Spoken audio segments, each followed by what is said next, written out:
नमस्कार बच्चों, जैसे कि आप सबको पता होगा सुबह और शाम की सीईटी की शिफ्ट हो चुकी है और उस शिफ्ट के एनालिसिस के लिए मैं आप सबके सामने हूं। सबसे पहले तो आप सबको कॉन्ग्रेचुलेशंस, बड़ी ही सफलतापूर्वक हमने सीईटी की एक दिन की दोनों शिफ्ट्स को निपटा दिया है। प्रशासन की भी पूरी मजबूती रही और बच्चों की भी पूरी मजबूती रही। शांतिपूर्वक तरीके से हरियाणा सरकार के द्वारा सीईटी के एग्जाम का पहला दिन बहुत ही अच्छा बीत गया है। ना तो पेपर आउट होने की अभी तक कोई खबरें हैं, ना ही किसी तरीके की झगड़े, बहस या मारपीट की कोई खबरें हैं। तो सब कुछ बहुत अच्छे से हो गया है, यानी रिजल्ट भी बड़ा शानदार आने वाला है। वैसे तो इंग्लिश में कहावत है all is well that ends well, पर हम हरियाणा में ये कह सकते हैं all is well when it starts well. तो अगर शुरुआत अच्छी हुई है तो हम अंत भी अच्छा मानेंगे। अगर हम एनालिसिस की बात कर रहे हैं बेटा, तो मॉर्निंग और इवनिंग शिफ्ट ऑलमोस्ट इक्वल है, कोई ज्यादा डिफरेंस नहीं है। 19-20 का फर्क है, यानी कोई चैप्टर, जैसे हिंदी का अगर हम इवनिंग शिफ्ट का देख रहे हैं तो थोड़ा टफ बताया जा रहा है। हरियाणा जीके को अगर मॉर्निंग में देख रहा है तो कह रहे बहुत सिंपल आया, लेकिन इवनिंग में थोड़ा ऊपर आ गया। अगर मैं इंग्लिश की बात करूं तो दोनों ही एग्जाम में बराबर लेवल पूछा गया है, कोई ज्यादा डिफरेंस इंग्लिश में नहीं आया है सुबह से शाम में। जो ग्रामर के टॉपिक एक्सपेक्टेड थे उसी में से आया। देखो स्क्रीन पे मैंने कंपैरेटिव स्टडी के लिए स्लाइड भी लगाई हुई है, अगर आपको ध्यान से दिखाई दे रहा है तो इंग्लिश के मॉर्निंग शिफ्ट में भी 15 क्वेश्चन थे। इंग्लिश के बच्चों मॉर्निंग शिफ्ट में भी 15 क्वेश्चन थे और इवनिंग शिफ्ट में भी 15, नो डिफरेंस। रीजनिंग के मॉर्निंग में भी 15 थे और इवनिंग में भी 15, नो डिफरेंस। जीके जो आपने पढ़ा, नेशनल जीके, मॉर्निंग में 8 क्वेश्चन थे, इवनिंग में 1 क्वेश्चन ज्यादा आ गया जिससे कि वो 9 हो गए। तो इसको बहुत बड़ा फर्क नहीं माना जाएगा। अगर हम बात कर रहे हैं कंप्यूटर की, तो मॉर्निंग में 4 क्वेश्चन थे बेटा, इवनिंग शिफ्ट में भी 4 आए। यानी अब की बार सीईटी में कंप्यूटर की और साइंस का जो महत्व है वो कम है। तो मैं बच्चों को सलाह दूंगी कि जो इंग्लिश या हिंदी को इग्नोर करते हुए चल रहे थे कि 5 या 6 नंबर की आएगी, वो पक्का अगर समय मिले तो इंग्लिश हिंदी पे आप थोड़ा सा जोर लगा दीजिए, क्योंकि बराबर महत्व दे दिया है उसको मैथ और रीजनिंग के। सबसे ज्यादा इंपॉर्टेंस हरियाणा जीके की रही, आपको दिखाई दे रहा होगा। सबसे ज्यादा क्वेश्चन हरियाणा जीके के आए और ये बड़ी अच्छी बात है, क्योंकि पेपर हरियाणा का था तो हरियाणा जीके के आने भी चाहिए थे। और एनटीए ने एक सिलेबस जो है वो पेपर से 2-3 दिन पहले रिलीज किया था। लोग कह रहे थे फेक है, विश्वास नहीं कर रहे थे उस पे, लेकिन उसी सिलेबस पैटर्न पे आपका मॉर्निंग और इवनिंग शिफ्ट आया है बच्चों। तो इस हिसाब से देख लो आप, हिंदी के भी 15 आए, साइंस के मॉर्निंग में 3 क्वेश्चन आए, जबकि इवनिंग में सिर्फ 2 ही क्वेश्चन आए। तो हल्का फुल्का 19-20 का ही फर्क है क्वेश्चन में।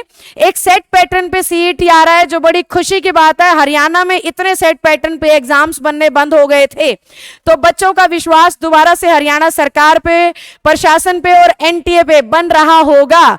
और जो टीचर्स ने मेहनत से पढ़ाया, जैसे हमारे प्रदीप पहल सर ने जितना भी हरियाणा जीके में कराया, आप उनकी लाइव क्लास में देख रहे होंगे, ऑलमोस्ट वहीं से आया। अगर मैं अपनी बात कर रही हूं तो इंग्लिश में मैं आपको बहुत बार कहती थी वॉइस नरेशन हरियाणा का बच्चा ना छोड़े, तो आपका दोनों ही शिफ्ट में वॉइस और नरेशन का 1-1 क्वेश्चन आया है बेटा। मैंने कहा था प्रेपोजिशन से एग्जामिनर ऑलमोस्ट पूछता है, तो दोनों शिफ्ट में प्रेपोजिशंस आई हैं। इसके अलावा मैं कहती थी आर्टिकल का क्वेश्चन आ सकता है, यहां से नहीं आया। वर्ब का क्वेश्चन आ सकता है कहती थी, दोनों शिफ्ट में वर्ब आई है बेटा। मॉर्निंग इवनिंग में वर्ब का 1-1 क्वेश्चन आया है, मॉर्निंग इवनिंग दोनों में वॉइस नरेशन का 1-1 क्वेश्चन आया है और 1-1 आपका प्रेपोजिशनल फ्रेज से आया है। आर्टिकल और कंजंक्शन को एग्जामिनर ने अब की बार थोड़ा सा इग्नोर किया है, बस ये बड़ी बात है। अब क्योंकि उसने क्वेश्चन बनाने थे 15, इसलिए उसने पैसेज भी डाल दिए जो कि अनएक्सपेक्टेड थे। पैसेजेस में बहुत बार कहती थी कि करने की जरूरत नहीं है, पर 15 क्वेश्चन बनाने थे इसलिए उसे पैसेज डालना पड़ा। अगर 10 ही क्वेश्चन या 7 आते ना हरियाणा वाले पैटर्न पे, तो पैसेज बिल्कुल नहीं आता बेटा। तो ग्रामर पढ़ने की सलाह दी थी तुम्हें। ग्रामर में से जो 5-7 टॉपिक मैं बोलती थी, बहुत कुछ उसमें से आया है बेटा। तो अगर तुम्हें वाकई में इन चीजों ने मदद की हो तो प्लीज प्लीज प्लीज आगे से टीचर पे संदेह करने की बजाय उसे फॉलो कीजिएगा। वो कैब का भी 1-1 क्वेश्चन आया है, जैसे एक ईडियम से आया, एक सेम आया, एक अपोजिट आया और स्पेलिंग आई। तो बड़ा सेट पैटर्न आ रहा है, लेकिन मैं फिर भी ये सलाह दूंगी जिनका संडे को पेपर है, सैटरडे को ये वीडियो मैं बना रही हूं इवनिंग शिफ्ट के बाद, जिनका संडे को पेपर है वो वोकैब को प्लीज मत पढ़ो। हाँ, अगर वो मेरा ऑफलाइन का बच्चा है तो हमारी जो येलो बुक है ना, येलो बुक, उसकी वोकैब पढ़ के चले जाओ, क्योंकि जो 2 ईडीएम आए हैं ना मॉर्निंग इवनिंग में, दोनों उस बुक में से आ गए हैं बेटा, और बहुत आसान सेम और अपोजिट और स्पेलिंग आ रही है, तो वो बिना पढ़े भी तुमसे हो जाएंगी। तो सलाह तो ये है, या तो वो कैब पढ़े वो बच्चा जो पहले से मुझसे पढ़ रहा था, नया बच्चा कोई है तो वो कैब को बिल्कुल मत पढ़ो, सिर्फ ग्रामर के ये टॉपिक रिवाइज कर लो बेटा, कल के दोनों पेपर आपके अच्छे होने की पूरी पूरी संभावना है। अब जिस तरीके से मैंने आपको इंग्लिश और शिफ्ट्स एनालाइज करके दिखाई हैं, उसी तरीके से अनिल सर आ रहे हैं, वो मैथ और रीजनिंग का एनालिसिस तुम्हें बताएंगे, जिससे कल तैयारी करने में तुम्हें हेल्प हो। सभी बच्चों को मेरी तरफ से दोबारा ऑल द बेस्ट। हमारी कहीं जरूरत हो, वेटिकन की टीम की कहीं जरूरत हो तो कमेंट सेक्शन में पक्का लिख देना। अब मैं अनिल सर को बुला लेती हूँ, वो आपसे बात करेंगे।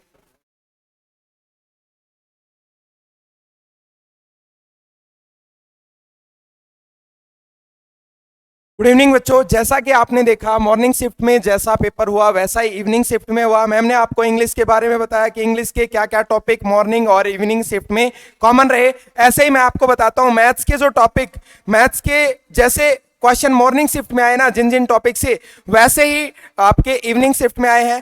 इवनिंग शिफ्ट के अगर आप टॉपिक्स की बात करोगे तो आपको एसआई का क्वेश्चन देखने को मिला है, आपको सीआई का क्वेश्चन देखने को मिला है, आपको प्रॉफिट लॉस का क्वेश्चन देखने को मिला है, सिंप्लीफिकेशन का क्वेश्चन भी आपको यहाँ पे, सिंप्लीफिकेशन के तो क्वेश्चन आपको देखने को मिले हैं। उसके बाद एरिया वॉल्यूम से भी आपको क्वेश्चन देखने को मिला है, एरिया वॉल्यूम को भी पढ़ के जाना भाई।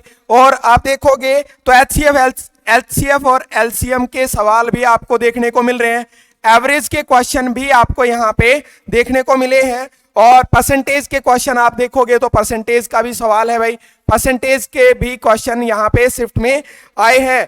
और इसी तरीके से आप देखोगे तो, और मैं जहां पे देख पा रहा हूं ये क्वेश्चन आपके, हाँ, टाइम स्पीड डिस्टेंस का भी क्वेश्चन इवनिंग शिफ्ट में आपको देखने को मिला है। जैसा मॉर्निंग शिफ्ट है ना, टाइम स्पीड के क्वेश्चन भी यहाँ पे आपको देखने को मिले हैं। खुशी की बात यह है, जैसा पैटर्न मॉर्निंग में फॉलो हुआ वैसा ही पैटर्न इवनिंग में फॉलो हुआ। इस बार कहीं बाहर से सवाल नहीं आए हैं, वहीं से आए हैं जो आपने पढ़ा हुआ है, ठीक है। एलिगेशन के क्वेश्चन भी आपको यहाँ पे देखने को मिले हैं, एलिगेशन के मॉर्निंग में भी थे और इवनिंग में भी यहाँ पे क्वेश्चन मिले हैं। ऐसे ही आप देखोगे तो, हाँ, ये तो आपके मैथ्स के मोस्टली वही टॉपिक हैं जो मॉर्निंग वाली शिफ्ट में थे। रीजनिंग में भी आप देखोगे तो रीजनिंग में भी बाहर से कुछ नहीं है, जैसा मॉर्निंग में पेपर कोडिंग डिकोडिंग के हैं, सीरीज के हैं, ऑड वन आउट के हैं, सेम टू सेम वैसे ही क्वेश्चन। ब्लड रिलेशन का क्वेश्चन इस बार इवनिंग शिफ्ट में आया है, ब्लड रिलेशन का है, सीरीज का है, सीरीज एंड सीक्वेंस का क्वेश्चन है, एनालॉगी का क्वेश्चन भी देखने को मिला है, ऑड वन आउट का क्वेश्चन है, वर्ड फॉर्मेशन जो अल्फाबेट सीरीज या अल्फाबेट वर्ड वाले जो क्वेश्चन होते हैं वो भी इसमें आए हैं, कोडिंग डिकोडिंग के क्वेश्चन है, और मैथमेटिकल रीजनिंग का भी एक दो क्वेश्चन देखने को यहाँ पे मिला है। तो ये, हाँ, सिलोगिज्म का एक क्वेश्चन पक्का आएगा, तो सिलोगिज्म जिन्होंने नहीं पढ़ा है वो पढ़ लेना भाई। ये वो टॉपिक थे जो रीजनिंग और मैथ के रहे हैं। इंग्लिश का मैम ने आपको बता दिया है। हरियाणा जीके और जीके में और हरियाणा जीके में ज्यादा सी अलग अलग वैरायटी नहीं आ रही है, सेम जैसे क्वेश्चन हरियाणा जीके के मॉर्निंग शिफ्ट में थे ना वैसे ही इवनिंग शिफ्ट में आ रहे हैं। कंप्यूटर और साइंस को कम वेटेज दी है। जीके में आप देखोगे तो 8 ही क्वेश्चन थे मॉर्निंग में, इवनिंग में 9 क्वेश्चन आ गए भाई। इंग्लिश, रीजनिंग, हिंदी, मैथ, ये सारे 15-15 मार्क्स, हरियाणा जीके आपकी 25 मार्क्स, और भाई जीके कंप्यूटर साइंस ये कुल मिलाकर 15 मार्क्स का रहा, ठीक है। तो कुल मिलाकर अच्छा रहा है। आज 5 नवंबर की जो दोनों शिफ्ट रही हैं वो बहुत ही अच्छी रही हैं। उम्मीद करते हैं कल की शिफ्ट भी ऐसे आए। तो जिन बच्चों का कल का पेपर है वो दोनों शिफ्ट, आज की दोनों शिफ्ट को एनालाइज करके जाएं, ठीक है। ऑल दी बेस्ट सभी बच्चों को। ओके, चलो कल मिलते हैं भाई।